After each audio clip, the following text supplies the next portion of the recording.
I know this might be a bit excessive. You might suffer from some Gary overload.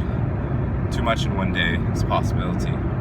Or you could be having withdrawals because I haven't done anything for a long time. I don't know. All of the above, none of the above. All options are up to grab. I just wanted to make an amendment to my brownie discussion. An addendum, an add-on, a toolkit added onto the back end. And this may or may not be accurate,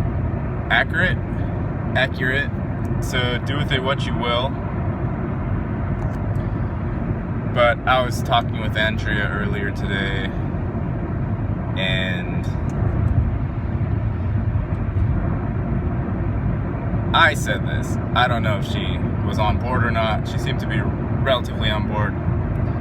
But what I came up with was that there are two father or parental essences in existence. There are two.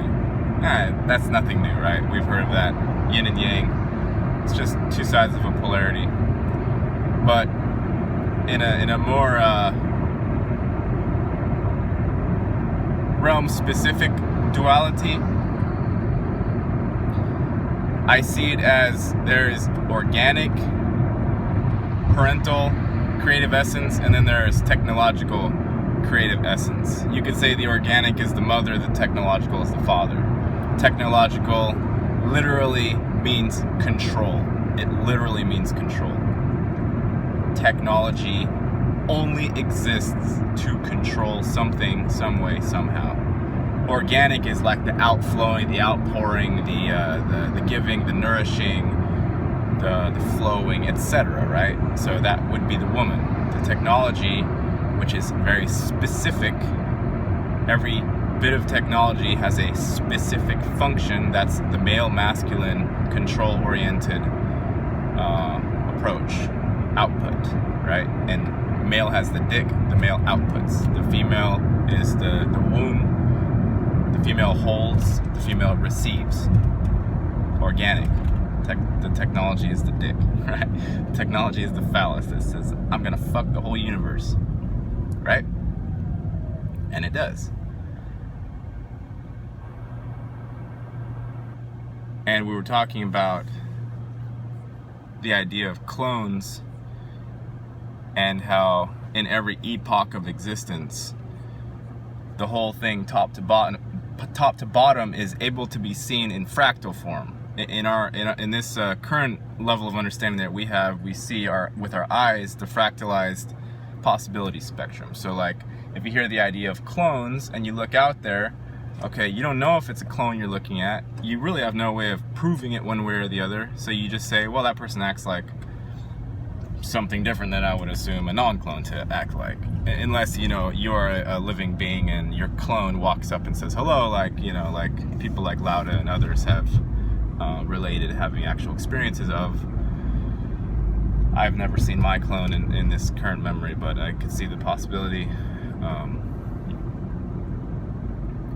So you have the top to bottom mental possibility matrix that makes up what you see with your eyeballs. So your internal allowance of what can appear on the outwardly manifest determines whether you see something and say that's a clone, or you see something and say that's a human, or you see something or someone or some it and you don't say anything whatsoever. You just look. That's the most accurate thing to do, is just to look. Don't apply any mental construct characterizing at all. Just look. And let the mental output be very quiet, and then you have that small quiet voice of God that people have talked about, and that will categorize and give you hints and nuanced insights into what you see when you look out with your eyeballs. But the general idea of this dualistic reframing look at the realm that I'm doing right now is that if you start off with an organic essence, i.e. the earth that has as yet been untainted with technology, which you could see as like the metal forest infestation, you know. And again, remember, and most of you know this, I'm not saying any of it's bad or good. It doesn't matter. It's what it is. But you have the original essence, which you could call the God essence. You could call the organic the God essence, because you see that it came first. You see that the tree came first before the house. The house is a technological adaptation of the tree, right? In addition to metal, all kinds of things go into making a house, but the house is derived directly from the organic, as is all technology. And essences of the organic is copied through technology as well. Like a camera lens copies the human eyeball, right? Copies the organic eye. The ego eye copies the organic eye, which is simple presence without judging, and layered, adding on top of with self concepts like I drive an F-150 and my name is yada yada blah blah. So you have the organic essential, the essene, the essential human being, and then you have the copycat, which I would assume back in the day that somehow, and nobody can figure out how it happens, but if you try to imagine how consciousness burst upon the scene originally, you would assume there starts to be a reverberation, okay, because when there's nothing yet, when all is one, there's no differentiation, so there's no person exclaiming, aha, I am here, right? So within that vastness of uniformity comes a little bit of a wiggle wobble, and then all of a sudden, differentiation starts happening. Differentiation starts happening, whereas before it was a uniform field in all aspects. Uniform in all aspects. No different anything. And if the wiggle starts happening and a little bit of a lopsided thing starts happening, then you have the potential for something other than uniformity. And then, of course, nobody understands exactly how all this works, because it's beyond comprehension. It just is. But eventually, the organic will have formed itself into the human. They're a fully organic human. And after that, the sense of I has to come in afterwards. At some point, out of the dream of non-being, you dream yourself into being, and then the sense of I comes about. And the sense of I creates a distance between this phenomenal happening and sort of my perception of it, right? There has to be an I for me to have a perception. So there is a distance, there is a space created, there is an internal rupture, okay? Your separation is a rupture from that which is. That's the painful fall. In a nutshell, you became ruptured from that which is, and instead of just being in and of and everything, a uniform spread field, now you have the uniform variated field. It's no longer just a uniform, it's variated. There are trees and cars and boats and dicks and vaginas and assholes and people and skies and chemtrails and whatnot. And now you have inside of yourself, you have this reflective mechanism that goes back and forth between what's currently appearing on the screen, what is the core of yourself, which is essentially untouchable, and what is your mental abstractions that go forward and backward in time. You have this differentiation, and you have this self-reflective mechanism. And eventually, this copycat mechanism, which started off as the ego self separating itself out from the Godhead, which is the uniform field, the ego self separated itself out, found that it had a separate body, and then found what it could do things with the hands, and then it decided it could draw pictures of other humans, right? Like, oh, she's this pretty girl over there, I'm going to draw a picture of her, right? The picture is an image representation of the actuality. It's not her. The picture isn't her. It's art. It's a creative rendering of what you see when you look at the woman. And then, so you can see this cascade effect of imitation.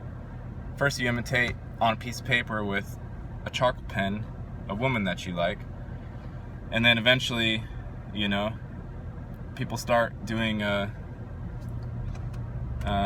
know, they try and mimic famous people. They're like, they do skits. What's the word when you try to copy someone?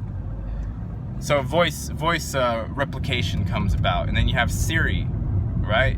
This is a robot trying to emulate a human voice, a human speech pattern.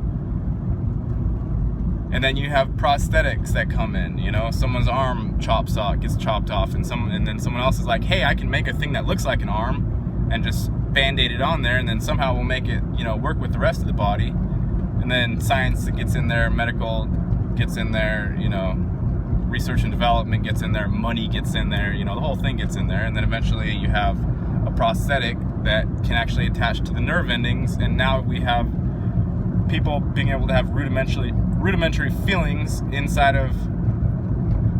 Now I don't remember if they have done it with the prosthetics yet. I'm pretty sure they've done it with replacing with other body parts. So if your arm gets chopped and they put another arm on your arm, now you can start feeling that arm. Maybe that's old news, I'm not sure. I haven't followed with this. I haven't followed the actual progression very much. I'm just doing a sort of a mental thing. But what I'm going toward, you probably have seen already what I'm going toward, is that eventually this mimicry of the human body comes full circle, and you know, we have talks of clones, we have mannequins, we have already, you know, Sophia, right, this citizen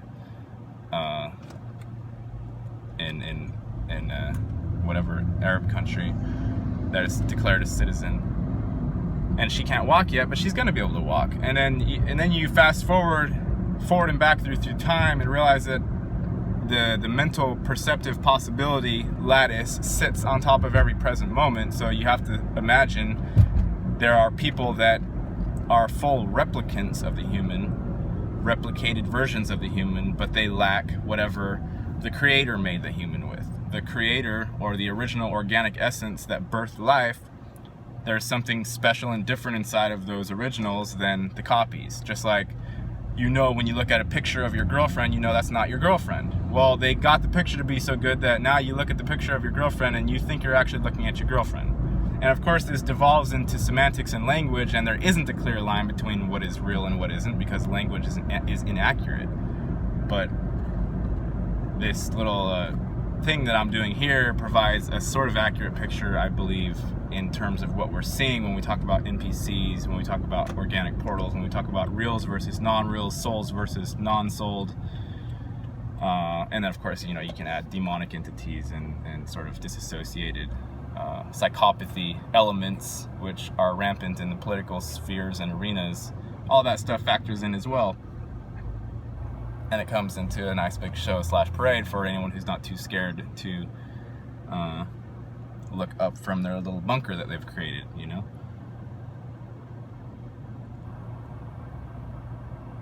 And if you are a child of the technology parent, the father,